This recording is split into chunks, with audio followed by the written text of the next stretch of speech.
안녕하세요. 서울자유시민대학의 유정칠 교수입니다. 오늘 제가 말씀드릴 것은 혹시 여러분들이 초정상 자극에 대해서 그 말을 들어보셨는지 궁금합니다.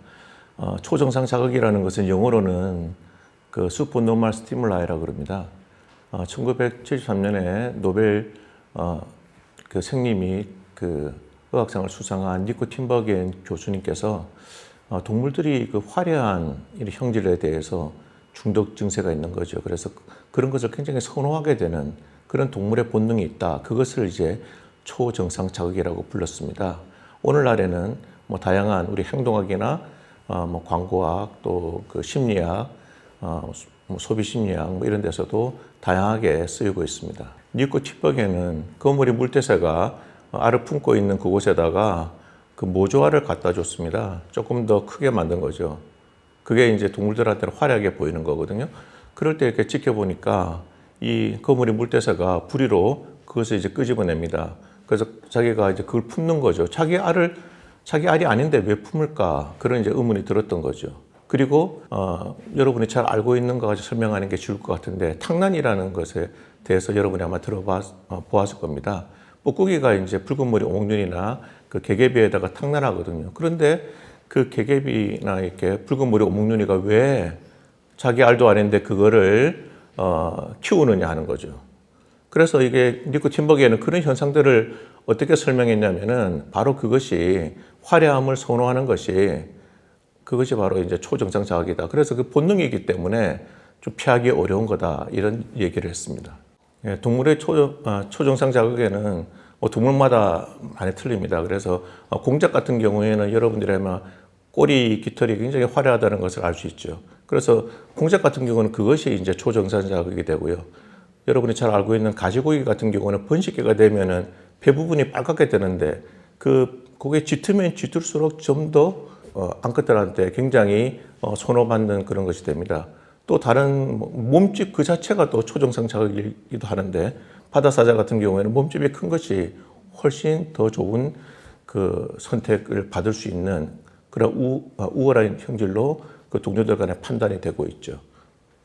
초정상 자극이 선호되는 것은 초정상 자극에 대해서 반응하는 것이 굉장히 이점이 많다는 것입니다.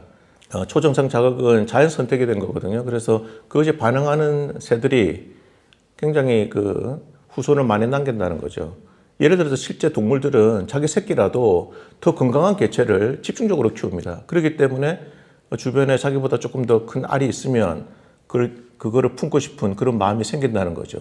그래서 어떨 때는 그것이 초정상 자극이 일부 좀 문제가 되는 경우도 있지만, 탕란에 당하는 취약성을 보이는 문제가 있긴 있지만, 일반적으로는 굉장히 초정상 자극에 대해서 반응하는 것, 화려한 형질에 대해서 반응하는 것은 좋은 전략이라고 할 수 있죠.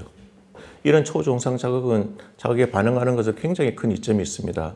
왜냐하면은 개체가 질병에 걸리게 되면은 화려한 깃털을 만들 수가 없습니다. 왜냐하면 그 만드는데 굉장히 에너지가 필요한데 질병에 걸리면은 굉장히 보기 싫은 색깔을 갖게 되거든요.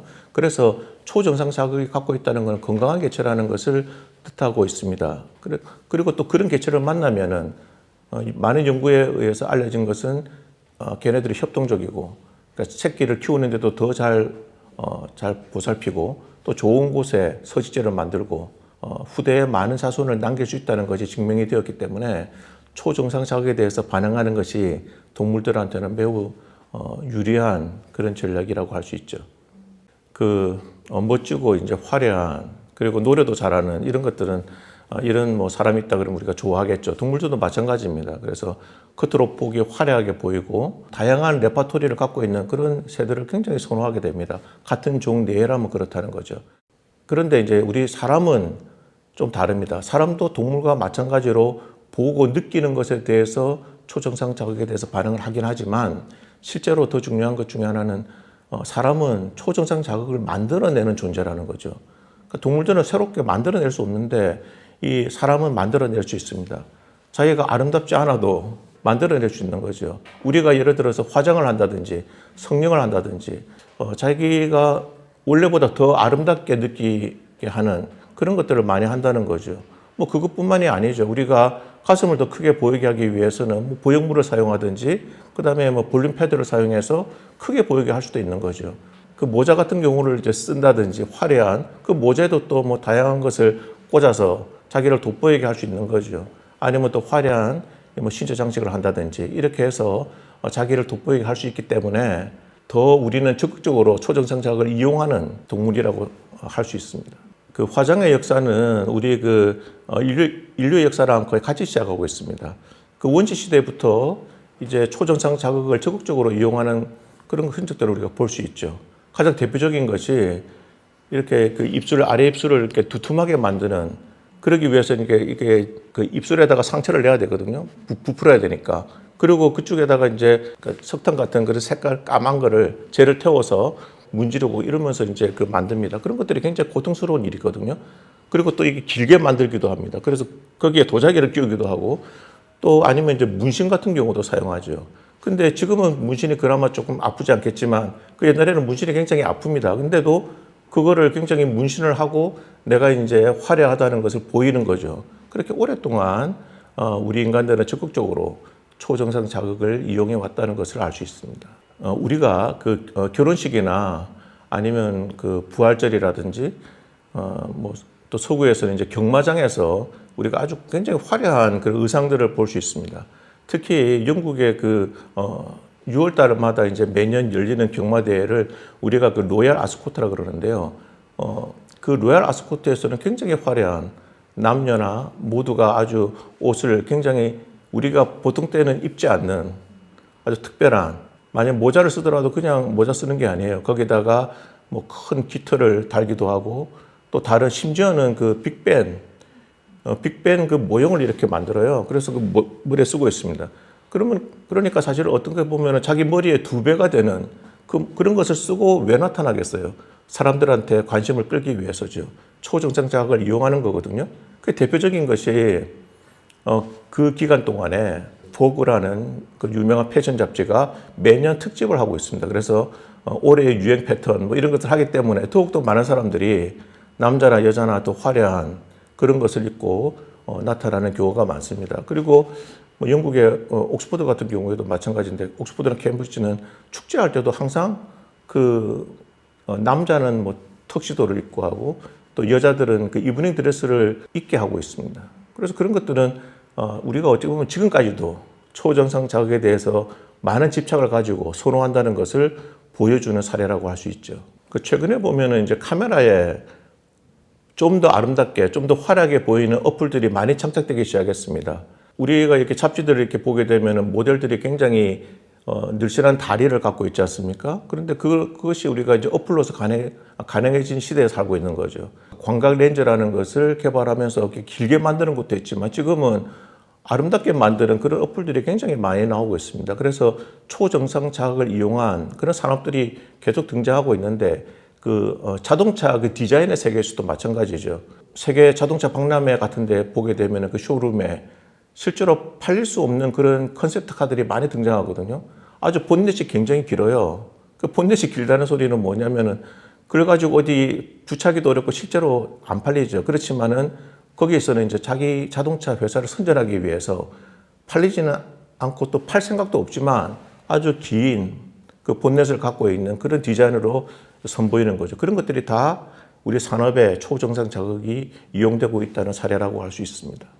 하버드 의과대학의 베닉 교수라는 분은 니코틴봉의 초정상 자극을 우리가 어떻게 작동되는지를 잘 이해하면은 지금 우리가 당면한 여러 가지 사회적인 문제, 뭐 예를 들어서 비만의 문제라든지 섹스 중독이라든지 마약에 대한 중독, 게임에 대한 중독 이런 사회 문제에 대한 해결책의 첫 단추를 끼울 수 있다고 이렇게 주장을 하고 있습니다. 비만의 원인은 여러 가지가 있죠. 실제로 병이 있어서 그럴 수도 있고 어떻게 보면 대사증후군이 생겨서 그럴 수도 있고 여러 원인이 있지만 지금 여기에서 이제 베닉 교수님이 말하는 거는 어떤 내용이냐면은 식탐으로 인한 초정상 자극에 노출이 되면은 그것을 우리가 줄일 수 있다는 거죠. 우리가 알아야 되면, 그러니까 우리가 알면, 초정상 자극이 저희들한테 식탐을 계속 이렇게 부추기는 그렇다는 것을 인지하는 순간에 우리는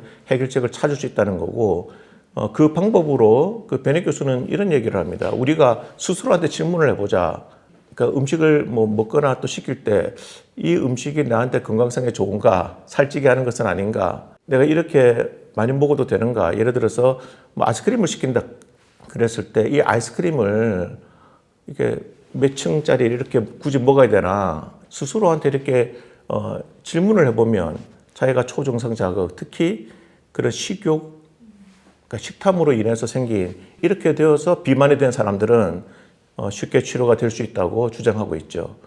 그 마약의 중독이라든지 게임의 중독에 우리 빠지는 것들도 마찬가지인데, 그렇게 점점 더 자극적인 것을 요구하게 되는 것이 초정상 자극이거든요. 중독성이 있고 습관성이 있고 이런 건데, 한번 습관이 되면 계속 그 행동이 자기가 고칠 수 없다는 거죠. 그래서 우리가 그럴 때, 우리 사람은 뇌가 크잖아요, 다른 동물보다. 그래서 우리가 이성적으로 생각할 수 있지 않을까. 물론 사람은 종종 비이성적으로 판단하는 경우가 워낙에 많지만, 우리가 그래도 다른 동물보다도 워낙에 뇌도 크고 하기 때문에 우리가 그 초정상 자극이 이렇게 되어서 내가 지금 마약이나 게임이나 이런 데서 빠져나올 수 없다면, 이제 그런 거에 대해서 우리가 생각하기만 한다면은 그 치료의 시작점을 찾을 수 있다고 주장하는 것이죠. 이 방송을 보시는 분들은 어떤 초정상 자극에 노출되어 있는지 잘 모르겠습니다. 그러니까 초정상 자극이라는 것은 좋은 점도 있고 나쁜 점도 있습니다. 좋은 점이라 그러면은 화려한 거, 가지고 싶은 거, 이런 것에 대한 욕구가 있다는 것은 나쁜 게 아니거든요. 좋은 차를 가지고 싶고 좋은 명품을 가지고 싶고, 그런 것은 자기 능력이 안 맞으면 이게 문제가 되는 거지만, 그런 초정상 자극은, 거기에 대한 화려함을 선호하는 것들은 자기의 발전에 큰 도움을 줍니다.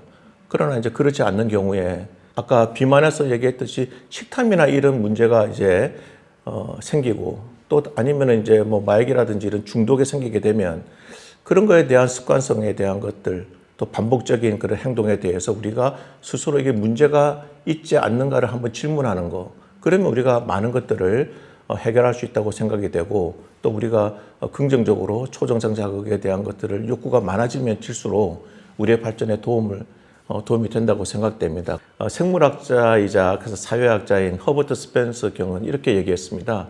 우리가 교육이라는 것이 뭐냐면은 많이 알게 가르치는 거, 그게 교육이 아니라 그 사람의 행동을 변화시킬 수 있는 것이 교육이라고 했습니다.